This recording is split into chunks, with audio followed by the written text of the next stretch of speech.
Hi, everyone. My name is Benno Papari, and this is the Songwriters on Process podcast. Since 2010, I've interviewed over 300 songwriters about, well, their songwriting process. I don't care about favorite cities, tour stories, favorite foods, or anything like that. My goal has always been to treat songwriters the same way that we treat poets and more traditional prose writers. They are writers, plain and simple. In these interviews, we go deep into the specifics of the writing process. This is no, hey, do you start with the lyrics of the music type of interview. Now, a little bit about me. I'm not a songwriter. In fact, I've never written a song in my life. I have a PhD in English language and literature, and I'm a former academic. So as a prose writer, I enjoy exploring how my process intersects with those of songwriters. This is an intelligent conversation about writing between two writers, and that, of course, means we talk a lot about books. The site features interviews across all genres, from metal to jazz, from country to that big category known as indie. You'll find a couple of A-list actors on the site and several members of the Rock and Roll Hall of Fame as well. Now, I select songwriters to interview who fit into one of two categories. One, do I listen to them already? And two, if I don't, would they make for a compelling and intelligent interview?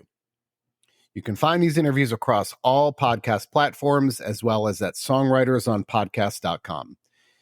Do you have an idea for an interview or a comment about the site? Hit me up at ben@songwritersonprocess.com. Thanks for listening and enjoy. And today's podcast is with Jaime Wyatt. Wyatt's latest album is called Feel Good. It is fantastic. It was produced by Adrian Casada of the Black Pumas. Casada is also on the podcast. I believe that interview was a couple of years ago, so check that out. But anyway, more about Jaime Wyatt. I've been a Jaime Wyatt fan for a while. I'm going to say I heard her, I don't know, maybe 4 or 5 years ago, I think, on Sirius XM Outlaw Country. And one of those voices that's just so unique. And I kind of fell in love with her music immediately. So this was a lot of fun to talk to her. We had a great time. And I'm a fan of anyone who is a fan of E.E. Cummings.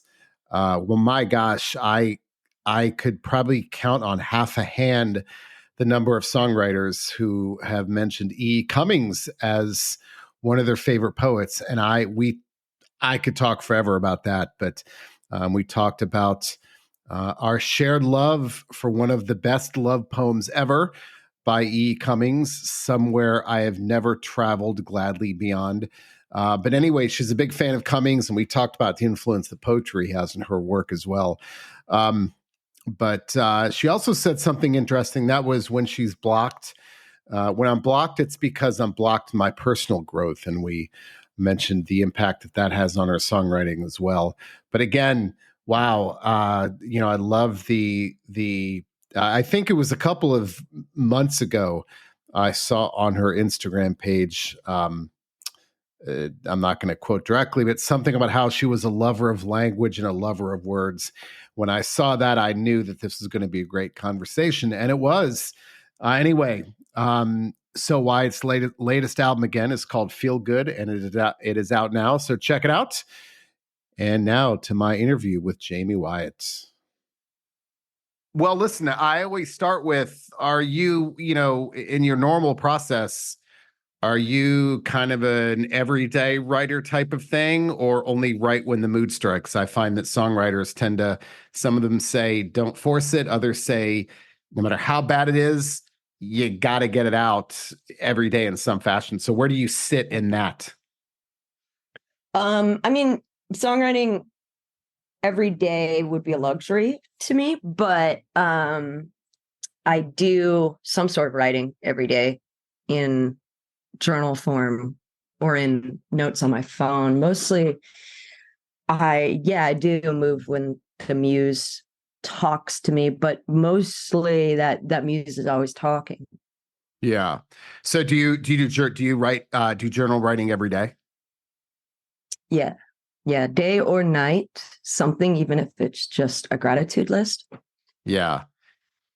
And do you have a specific, is it just do you have a number of minutes or words or anything like that? Or is this kind of like, I'll just write and see how far it takes me?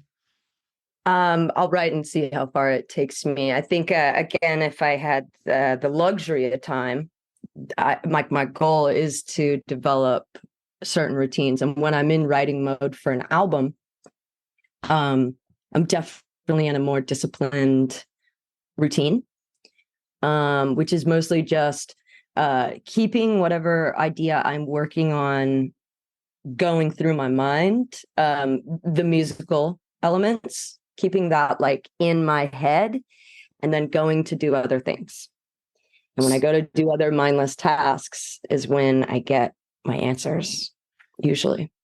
I was going to ask that later on because that always comes up. But Yeah. no, I want to talk about it now because the number of songwriters who tell me that they get song ideas when they're performing those mindless tasks. So I've heard everything from folding clothes to vacuuming to walking. You know, I think it's funny because during the pandemic, at least, I think when people were inside, the number of times people got song ideas doing mundane activities. And Agatha Christie, the writer, once said she gets her best ideas.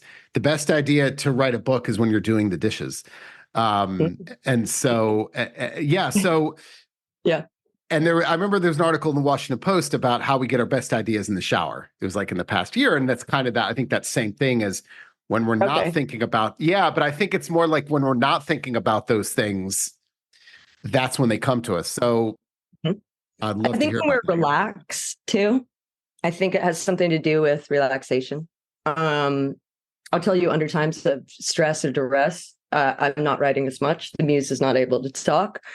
But you know, it's fine. So a moment like in the shower or on a walk, that's to me, that's relaxation. And even mindless tasks are relaxing, right? Because they're routines. And they're when like, I think when like, I don't know much about psychology, but I'm like, I think that's when maybe executive functioning maybe like quiets for a moment. And then those great ideas come through. Yeah, showers great. Love riding bikes, walking, the gym, whatnot. But I could get just new ideas if I do that without a focus, right? So usually that's why I'm like, if I'm in writing mode for an album, like I was this latest album, you know, I was like, I try and start the day with the voice memo that I've got, the latest work tape. And I'll play that in the morning and try and take that with me through the day. Doesn't mean that I don't listen to other things, because I will. And then I'll go back to the recording and be like, oh yeah, it's like this. And then I need to, you know, and I'll start kind of brainstorming. Driving is great. Another task that, you know, for a touring musician, like myself, that's been really helpful. But also I don't know, like I'm very ADHD, so I don't know how like normal people work with it. But I do know that these things that are relaxing and stuff definitely bring out the muse and help solve the puzzle, right? The ongoing puzzle that the song is.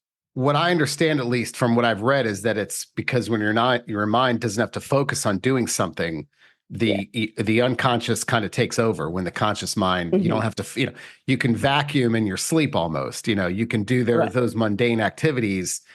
But I guess my question to you is, do you put yourself in those mundane activities deliberately to try to get those ideas, if that makes sense?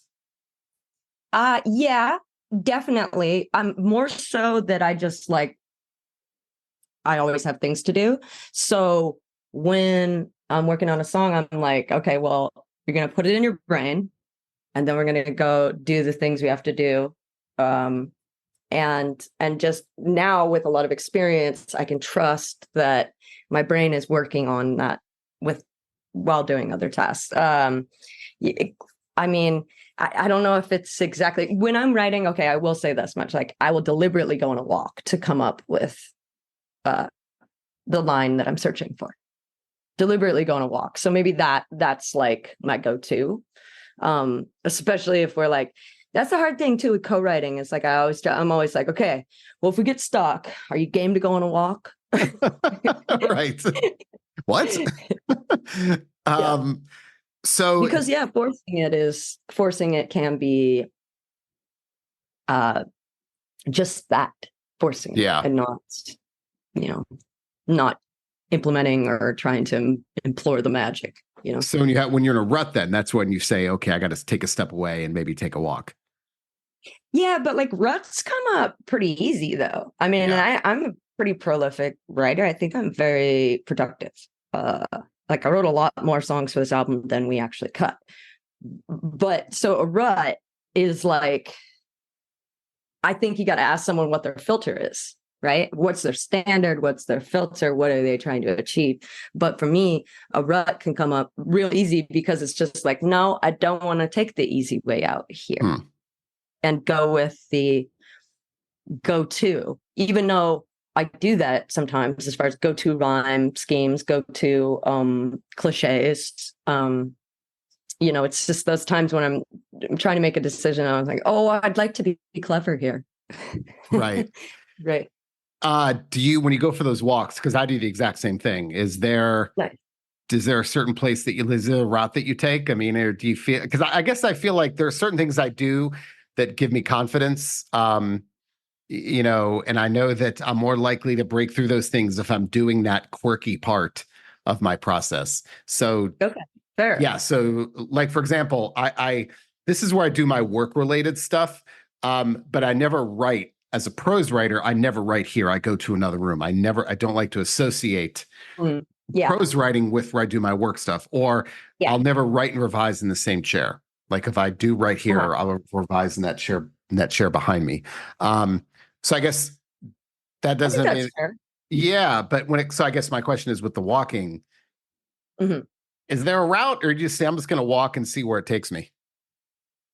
I'm going to walk and see where it takes me. Yeah. Because I don't want to think about anything. I just want to be in the moment.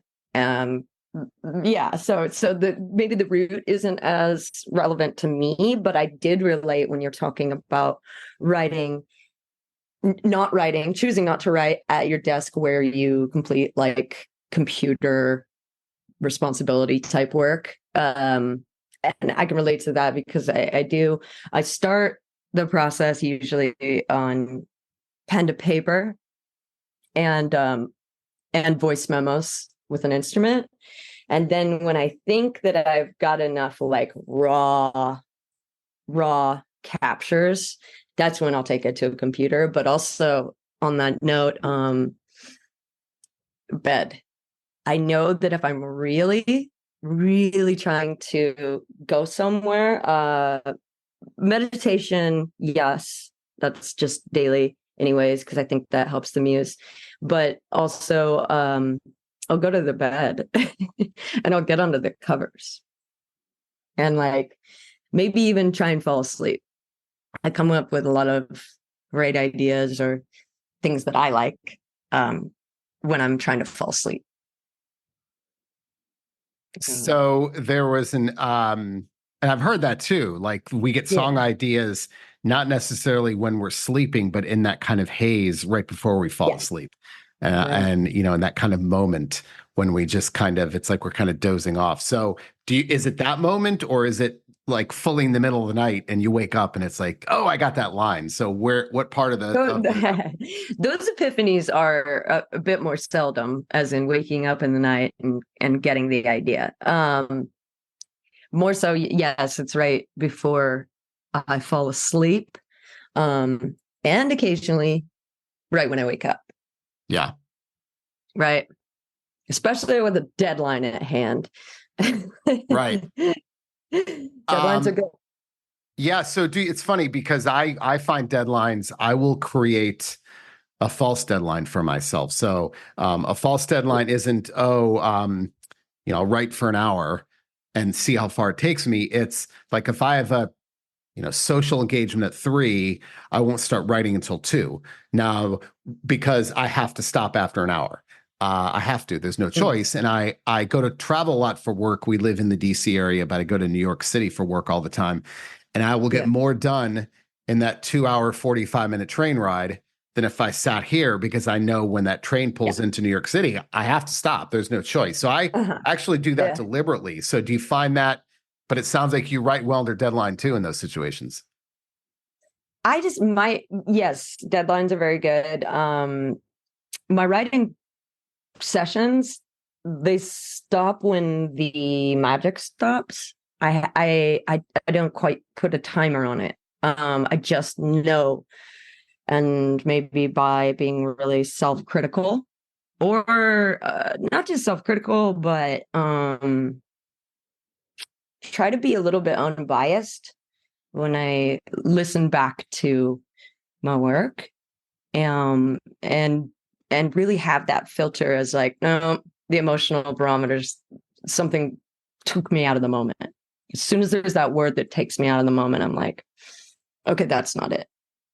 So usually that's when I stop, or I'll work other parts over and be like, okay, we still need to fix that part. And that's when we're going to walk away and come back to it. And you said when the magic stops, I feel like that would make me anxious if I had stopped because I felt like I was running out of steam. But what you said, you stop when the magic stops, but that doesn't give you you feel good about that, right? There's no anxiety. Yeah, it's just for the day. It's not coming back. Gotcha. Okay. It's just in that moment. But that's just from years of doing it this particular way. I'm sure there's probably a better way, and I'm open to that. So when you finish a song, do you think that it's done? Do you give it deliberate distance? I find for me that even a one night's sleep and returning to something gives me a much more critical perspective. I find that if I finish something in the morning, look at it later that same day, it's still too precious. I have a hard time, and I'm a prose writer, not a songwriter, but I find that's okay. So it's very different. But I still find that if I look at something that same day, it's very hard for me. Like it's still too close to me. But I find that honestly, all it takes is one night's sleep, and I wake up, and it's amazing how much more efficient my editing process is. So I guess my question is, do you need distance? Is distance an important part for your process? Yes, absolutely. Distance is a part of the practice, and deliberate. And I can absolutely relate to what you're saying and finishing a song and wanting to give it an overnight or a day or even a couple days. I utilize my community quite a bit. I utilize certain people in my life that I send drafts of songs to. And then the best thing that I've found over the years is I play the song for someone. And then I can feel when there's an emotional drop at any point, like, in not just attention, but like where their emotional investment got confused for a second. You know what I mean? I can feel that drop in energy or that drop in connection. And then I know where the problem spots still lie. And then, so by physically playing in front of someone, you can kind of gauge their reaction. Is that what you mean? Well, if I play the recording. Yeah. Yeah. Okay. Right. The recording. Yeah. Yes. And I can gauge their reaction, and I really feel like I can hear or feel when the emotional connection, if it's affected or in any way, by any changes in the song. Yeah. You mentioned voice memos earlier. So do most of the songs start with a voice memo? Yeah. Before the iPhone, I had a dictator. Absolutely. I had a what do you call them? Right? I think it's like a dictation, like micro cassette recorder. Yeah. Wow. We're going old school on that. Yeah. And then even for a while, because I was trying to get away from technology, I went to Goodwill and bought like a memo recorder that, say, journalists would use. And I was using that for a minute. But yeah, voice memos on iPhone. I have so many voice memos. Well, that was And going to be my next question. So yes, songwriters tell me there are thousands of voice memos and no organization at all to those memos. right, So is there right. any sense of organization with those on your phone, or you just kind of scroll through and Mm. say, where is that memo I was looking for? Yeah, just scroll through and I drop them into my desktop computer. And I do name my files pretty well. As far as the voice memos go, I'll name them, even if it's just a progression. I want to describe the feel of the progression. So I usually say, descending, chromatic, movement, down tempo, you know, like I'll say things like that. Or if it's just me singing, which is oftentimes the case too, singing into the phone, I'll give like either the first line I sang or some sort of thematic title. So then I can scroll through, like if I'm working on a new song, I've got tons of journal entries in the notes section of my phone as well as in the voice memos. And so I kind of scroll through and I'm like, I look for the same themes. I look for themes that could fit with the current idea I'm working on as well. One day I dream about having a system around the voice memos. I really do. I dream about like having the time to like make a spreadsheet and organize those voice memos by theme and by feel and tempo and groove or whatever. So yeah, I look forward to if you know anyone that has a system. I can tell you stories. BJ Barm from American Aquarium, I interviewed him. He said this is like 2 years ago. At that point, it Uh, was a 20-page single-spaced Word document that he had, and it was okay. theme based. It was like theme and emotion. So it was happy Yeah. relationship, sad relationship. He had all, but he keeps a constant running document. Mm, Um, that's pretty good. Lauren Mayberry from Churches told me that she has an Excel spreadsheet of all those ideas. So So they're out there's there. some spreadsheet. Yeah, Oh yeah. I yeah. remember. Yeah, the dude from Weezer, I guess, has a pretty extensive spreadsheet Eh, system. I Yep. just wonder if I would even rebel from that though. Like I'm feral out here. I gotta be honest with you. So I was like, I dream of this spreadsheet, but that I probably would be like, that's unnatural and I rebel from it or something like that. You know what I mean? And I'm like, And I think you'd spend too much time trying to label those things. It's like, how do you well, label? It's that's like when we yeah, label music, and it's like, that's not indie, that's not all, whatever it is. And I feel like with that, the danger in that. I mean, I do find that the advantage of kind of the disorganization is that as you're scrolling through, you may listen to something and say, wow, actually, I was going to yeah, skip over this, but now that I yes. hear it, maybe this works.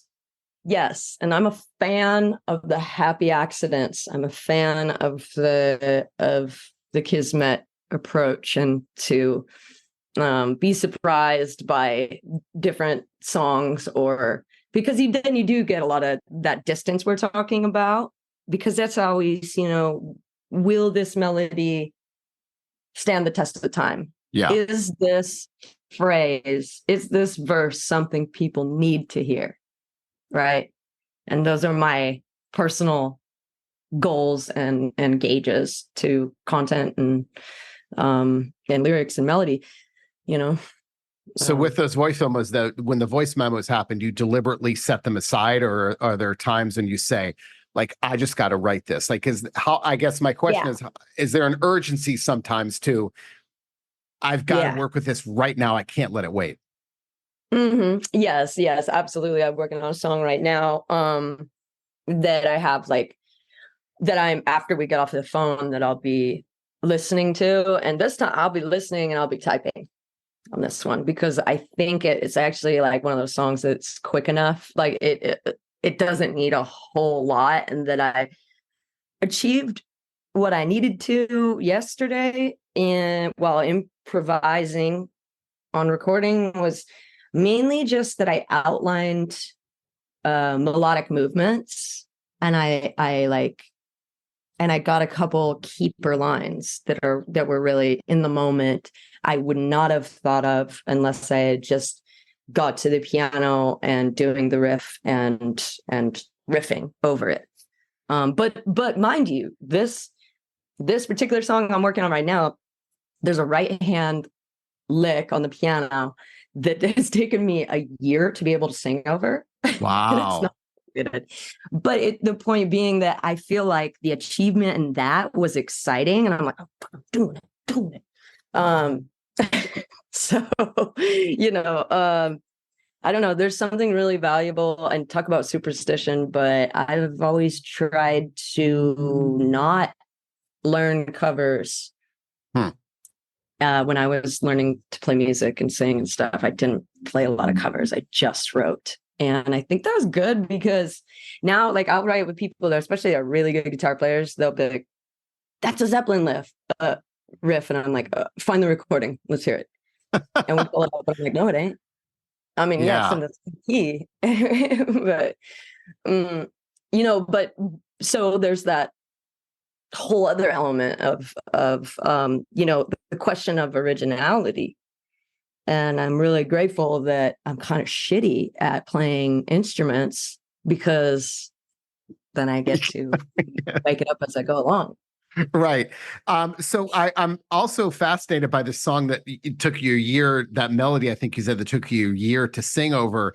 Do you find that something that takes that long, does that motivate you more to finish, or at some point you just go, it's not happening? Like, if it's not happening after a year, I need to move on to something else. Yeah, but I'm not really like, I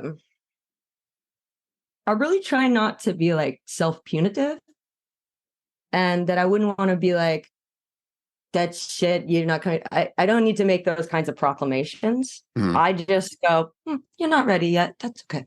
We go over here and move on to the next one. I'm a sensitive person. I got to speak nicely to myself. And so I've learned. And in order to for the muse to feel safe, So you can set things aside. That's good, because for me, I there's some things I feel like this is a dead end. It's not going to go anywhere, and I'll never come back to it again. I wish I were motivated to say, oh, I'm going to finish this through. But for me, it's just, I don't think this is happening. But it sounds like for you that you'll more likely to see those things through to the end, rather than say, I don't think this is going to work. I'm more likely to keep trying it, and if it's good, it'll keep coming back until the day I die. That's what I believe. Because after so many years, I used to just kick my own ass all the time and be like, finish this, and then I wasn't happy with the results, and I'd be like, it was better when I started. It was better before I manhandled it. You know what I mean? And the delicacy for me in my process is important. And giving space, like allowing space for lots of questions. But that, again, there are songs that come back to me from years and years and years prior, and I'm like, yes, I'll get to that. I'll make a note, and I will remember, and I will get to it eventually, because eventually the puzzle is going to complete itself. And but because I feel like, for me, I was raised at concerts. I was raised on songwriting. I was raised on word games, making up songs from like a really young age with my family, and that was instilled in me. So I have a good gauge and a good barometer and stuff, because I think that's, that was how I was, immersed. And then I chose, as a young person and teenager, to continue immersing myself in music, trusting that eventually I'm going to get the songs that are of my dreams. And also the delusion that I might one day have a hit song. Well, do you trust ideas? And again, this is one of the things that I hear on both sides. Some songwriters tell me they don't trust ideas that come to them quickly. That those that the song ideas that the most skeptical of are those that happen like that, and others that say no, those are the ones that I do trust the most. By your facial expression, it sounds like you trust the ones that do come quickly. Yes, I trust my intuition, but I've honed my intuition over a lot of years as Yeah. well. And it takes a lot more personal. I think I'm like, I must be a terrible interview when it comes to songwriting process, because I feel like the things that have most helped me in songwriting are that of self-improvement.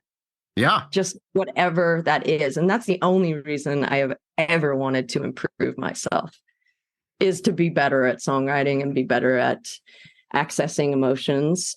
Because I find that when I'm blocked, it's because there's a block in my personal growth. But again, I'm not applying these like standards to everyone. This is my process and a lot of it. So when you say, do you trust the first thing? Almost always yes. And I'm going to go and check it and be like, did someone already say that? I'm sure they did. Okay. Right. If they did, then what is my take? Because my take is worthy. There is nothing new to say. There's a new twist. And there are endless combinations to be heard from all walks of life. And it's always different. You see, depends on who's singing it, right?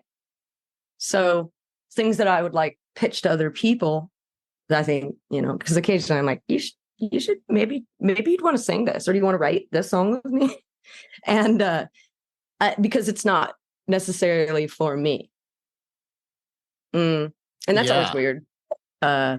Cool. What you said a few minutes ago reminded me of some writers has an adage that if it comes to you if a line comes to you too quickly, someone probably already wrote it. Kind of what you were saying. Well, that's definitely the suspicion, right? And I do understand that totally. Yeah. And I think it's a good practice to make sure we're not plagiarizing. Yeah. Of course. I forgot to ask you this, but are you is there a certain time of day when you're most effective as a writer? I really prefer late at night. I really prefer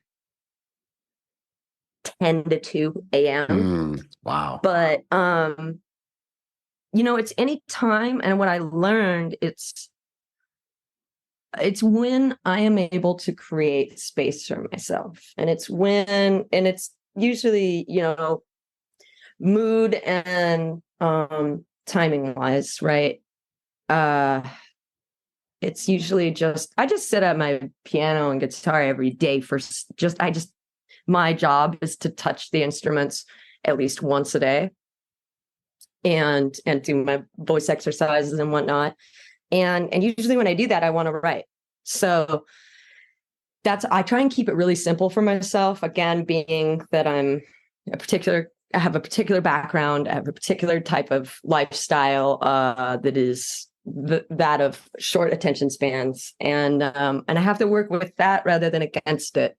And I think it served me. I think I've learned how to make it serve me. But yeah, there's just like a little bit of, it only takes us like tiny bit of discipline. And it's just like that, the belief in yourself and interactions with community, really important, right?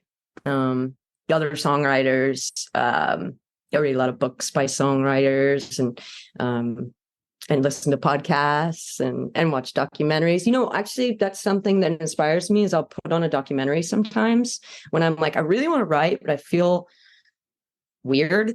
I'll put on a documentary too, even like, I don't know, Tom Petty, the Running Down a Dream or something, or like one of the Rolling Stones docs or something like that. Those are always cool and inspiring. Yeah. Well, I think that makes sense. I mean, I grew up playing sports. And so when my friends and I would watch sports in high school, like we'd watch, football. And when the football game is over that we watched, what's the first thing we wanted to do? Go outside and play football. So I think it's the same, totally. It's like when I find the most motivating way for me to start to write is to read. And when I read, yes. I go, that makes me want to write. Because it's that same thing you're talking about, right? It's watching the documentary inspires you to continue the craft. Yeah, yeah. I mean, we're humans here are, and I think artists are even more so experts at mirroring and being influenced and influencing, right? Like that's a very human thing for us to just want to mirror each other. And when we, especially we see pleasure and we're like, wait, I want to do Yeah. that. And so, yeah, but reading books too is so great. And especially for, free writing and journaling, sometimes I'll write things that are not for a song, more like a piece, like a Yeah. random piece that I'll never turn in to anyone that that I just want to write because I know that writing will go into like formulating ideas, formulating um or exploring what my opinions are on certain things in the written word will later come through in a song, and also meaningful conversations with people about like themes. You know, I have a lot of friends that I consider to be really deep, and we talk a lot about self-improvement, and that's where, that's where the lyrics come in for me, because that's my angle. You did post one recent Instagram post where you talked about, I think you started the post with, you're a lover of words and a lover of language, and that's why I was like, Yeah. I cannot wait for Oh, this interview. yeah. So I always we have to talk books. I mean, how directly influential, I guess this is a multi-part question. Do you prefer specific genres, specific authors? Um, Mm. you know, are they influential at all to you as a songwriter? Let's just talk about your reading habits. Yeah. So I'm reading 5 different books right now, but they're genre specific, right? I've usually got like 3 self-help books. They would be like labeled self-help, but they're actually kind of like spiritual books, right? Things like The Untethered Soul, and I have a book called Western Body, Eastern Mind, and and then I just finished the Lucinda Williams biography. I read a lot of bios. The Lucinda Williams biography was just autobiography. It was immaculate. It was just gorgeous and so inspiring. And that was cool. She talked about growing up with writers at her house and stuff, poets and stuff. And I grew up reading a lot of poetry too. I had an uncle who was a Jesuit priest and died very young, but he had these journals and he had Allen Ginsberg books, and I stole them from my grandparents. And so I'd never met my Uncle Dan, but he got me into Ginsberg, E.E. Cummings. He was quoting E.E. Cummings in all his journals and then writing his own lyrics and whatnot.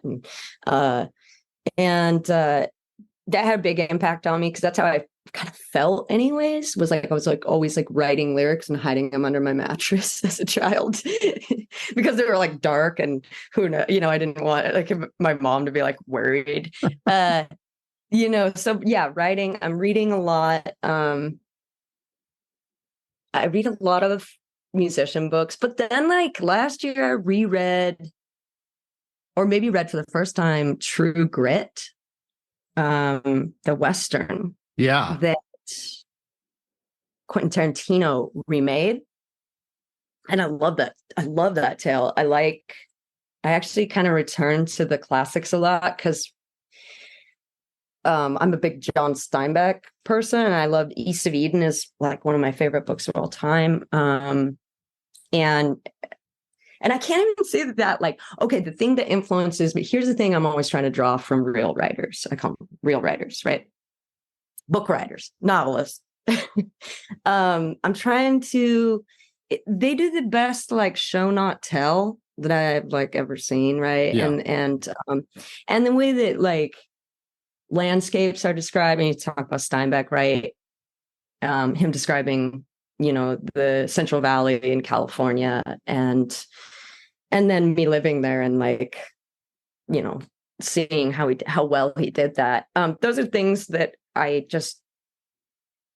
didn't, have to be learned and studied, or how writers describe their environments. And again, it's like with poetry and music and lyrics, I'm doing the dumb version of poetry, or, very concise and much more simple.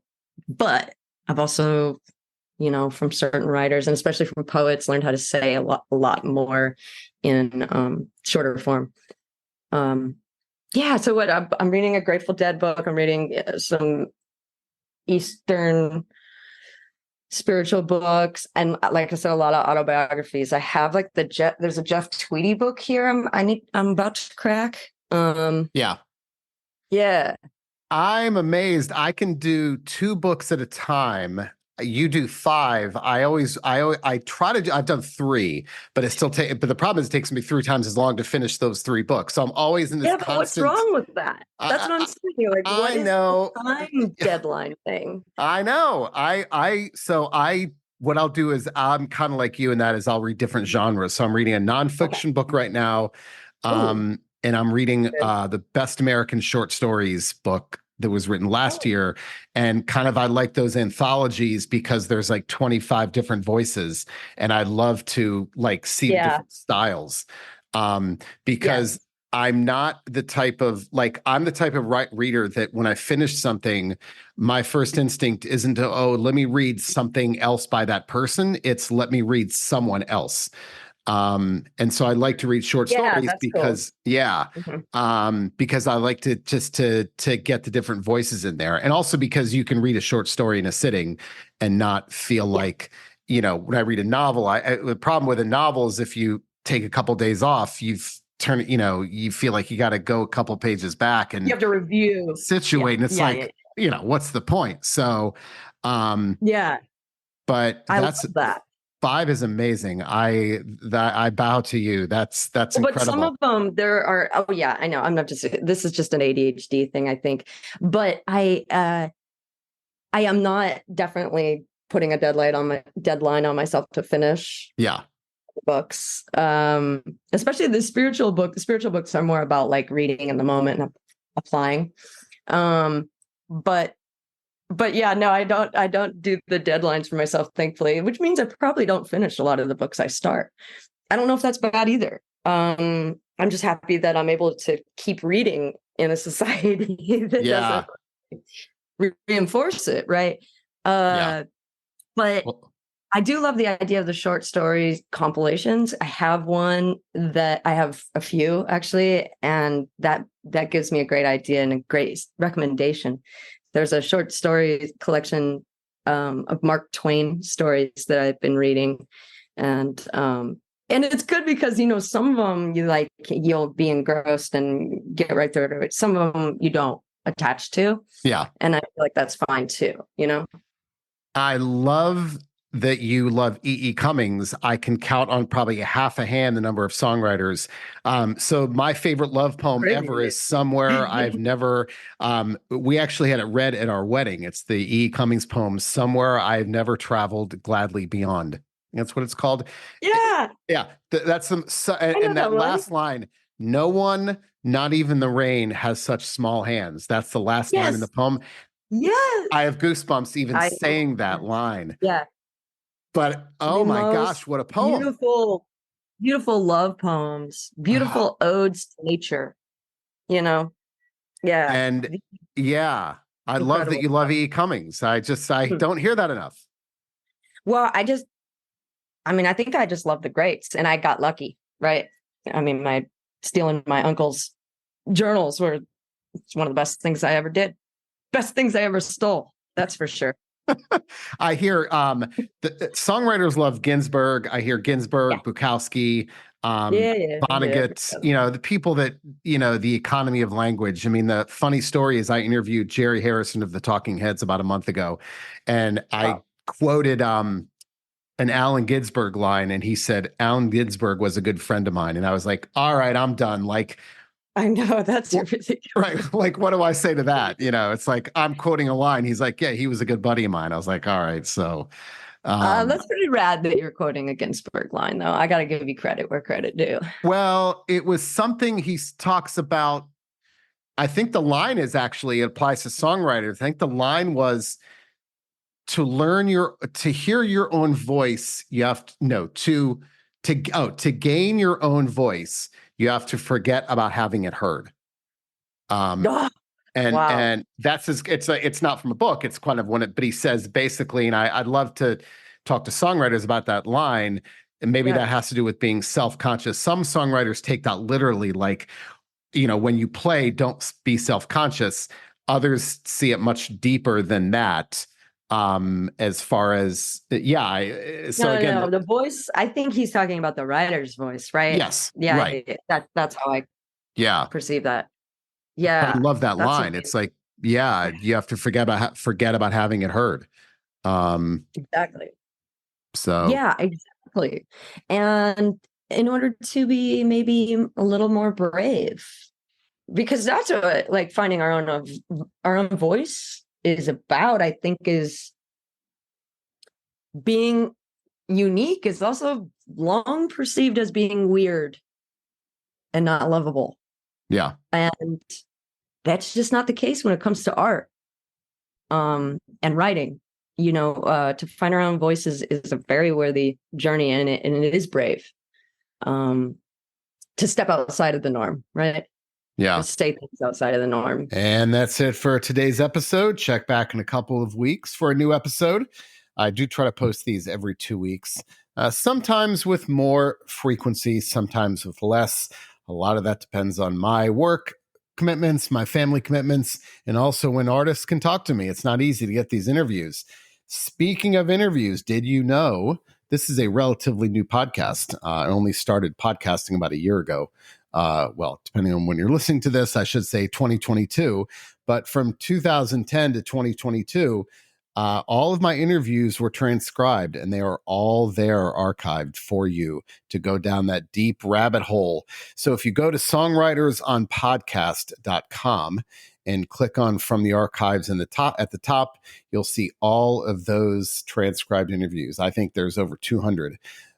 So go down that rabbit hole. There's a lot of great interviews there.